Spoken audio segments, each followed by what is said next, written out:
Budget Blinds. Visit their showroom or call today for a free in-home consultation. And Moses joins us for a first look at sports, and it's the first home game of 2016 for the Lloydminster Bobcats tonight. Well, they did open it up a little bit earlier, of course, on the road, taking on Grand Prairie and winning both those games, by the way, last weekend. Well, tonight, Camrose Kodiaks paying a visit to the Civic Center. Of course, the guys refreshed, including one player who got back into the lineup, giving the offense some more firepower. Nermanisa has more. I was really good getting back in the lineup, get back into game shape. It started off a little bit weird, coming to a new team, new systems and stuff like that. As the first game went on, it got better, and the second game felt a lot more comfortable than at least I started the first game.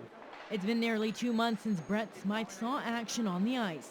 He was traded to Lloydminster from Drayton Valley back in late November, but was out indefinitely with an injury.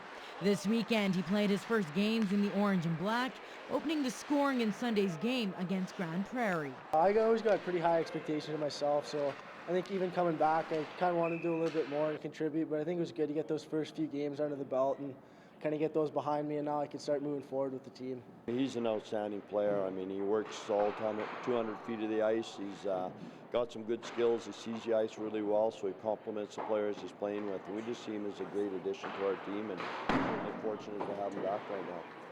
The Bobcats have won 5 in a row and are looking to keep that momentum going.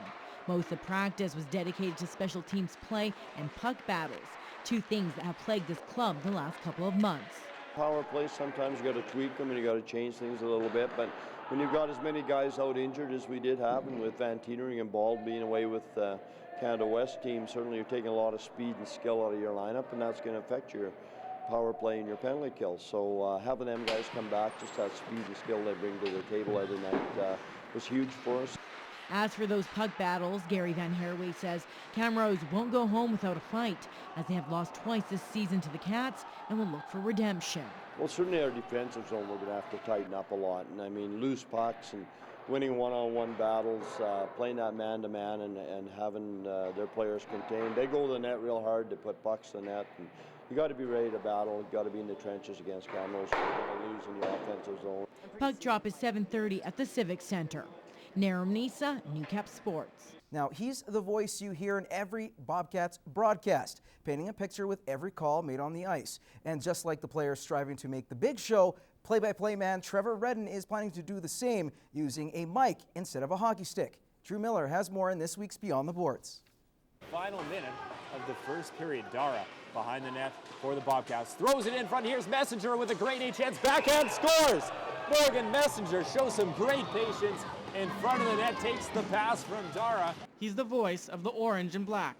Trevor Redden was hired by the Lloydminster Bobcats before the season started. Seeing dangerous pass, turnover. Here comes Bobby McMahon. Breakaway, goes forehand shot, stopped by Leclerc. It's his first season as the Bobcats announcer, and he is enjoying every minute. It's all 60 games, so pretty fortunate that way. Not all the teams in the league have that, so I get to go home games here at the Civic Center or else away on the road, all the other AJHL cities, so road trips with the guys. Getting to learn about all the players and the AJHL teams in the league has been quite the process. Second time you see a team is easier than the first, and the third is easier than the second. I don't know, I guess it's a lot of work, you could say, but it doesn't feel like work. It's something. I've been a hockey nerd since I was young. Some broadcasters that he looks up to are TSN play-by-play announcers like Gord Miller and Chris Cuthbert. But there's one that tops them all. This is pressure time, folks. Sundin dropped it. Shot!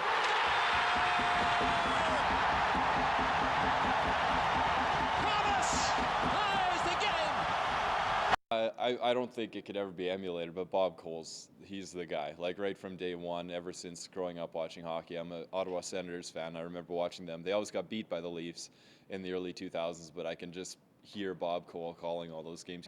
At the end of the day, he has one goal in mind that pushes him to work hard. Obviously the dream, if you ask any of the 16 broadcasters in the AJHL, everybody wants to be broadcasting NHL games on a Saturday night, so that's where I want to go. But for now, he is loving his time in Lloydminster working for the Bobcats. I love the city. It's been an awesome experience so far. I'll do it as long as they'll have me, and then we'll see what opportunities come up. Drew Miller, Newcap Sports.